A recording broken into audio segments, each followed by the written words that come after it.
Ladies and gentlemen, we're going to begin right away with the next session. Welcome to this session. I'd request you to sit down if you're standing in the aisles and not carry out any conversation there now. Thank you very much. My name is Vivek Atray. I'll be chairing / moderating this session, which is a session of very eminent people. And we have a dazzling array of speakers, if I may say so, from various fields. The topic of the plenary is setting the agenda for India's economy. Just to briefly introduce the speakers, we have Mr. Sunil Munjal, who is the chairman of Hero Corporate Services, Hero Enterprises. He's a social entrepreneur, he's a thought leader, he's a successful business leader. I know he's involved with higher education and skill development as well. And he's going to be joined by Mr. Rajive Kaul, who is the chairman of the NICCO Group. He's the head of IMA, he's a former president of CII, and he also has a wonderful initiative to make children smile through the NICCO Smile initiative, the NICCO philanthropic initiative which is being carried out. And then we have Mr. Neil Stevenson, who is the MD of the International Integrated Reporting Council from the UK. And he's an expert in accountancy and integrated reporting. Also has interest in music and keeping fit, which I think most of us have, or if we don't, we should. Then we have Dr. Soumitra Datta, who is a renowned professor from Cornell. He's from IIT Delhi. And Soumitra is a champion of the digital economy. He's also been an expert on social networking. And he runs something called the Global Innovation Index. So that is a very eminent panel we have. Just to set the ball rolling and just to set the tone, just a few opening remarks. And you notice I'm standing just to break the monotony. Otherwise, I could have been sitting there, but I will be. India's economy, we've been discussing it in the last session as well.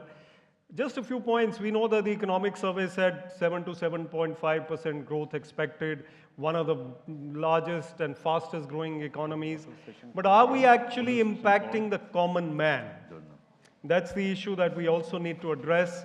There are various success stories. We had a very boisterous, very optimistic session, and there's so many things good about India. Not the least of which is the ease of doing business, in which we have broken into the top 100 rankings, which is for India a big deal. Because as a former administrator, I know how difficult it is to have things happening on the ground level. And that is something we need to do. One of the worries which we don't have is how we're going to fare at the Football World Cup. Because we're not playing the World Cup, right? But India has also broken into the top 100 of the soccer rankings for the first time ever. So watch out. You never know, in a couple of World Cups, we might be there. Good wishes to Spain, though, which is my favorite team at the moment. And also, I am an advocate of basics. So the education and healthcare scenario in India still has a lot to be desired.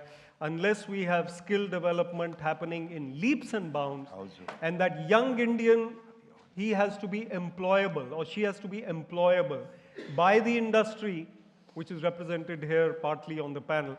The thing is that Indian equipped for the global era? Is that Indian equipped for the global economy? And I would name 4 women from India, in no particular order, who are, if I may say so, common women. Mehru Nisa, who's a bouncer.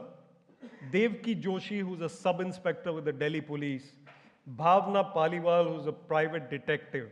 And Shubhangi Mandare, who's a fire brigade officer. Are we actually impacting the common Indian with all the economic progress that we're making? Yes, to some extent. No, to another extent. Are we encouraging enough the tourism industry, for example? India still has only 10 million tourists per annum. Singapore has 17 million, which is more than double its population. India has scope for 10 times more tourism. We can have so much employment, so much economic progress through the services sector, yes, but tourism, hospitality. In IT, India was first focusing on cost arbitrage, getting the benefit of low-cost services. Now India has risen in the world rankings of IT quality. So can we not do so in the other services? And can we not also make more headway in the manufacturing sector? These are some of the pointers for a very glittering, as I said, array of panelists. And I'm going to request Mr. Rajive Kaul to make the opening remarks with 2 or 3 points which he feels India needs to focus on as we look at India in the coming era in terms of economy.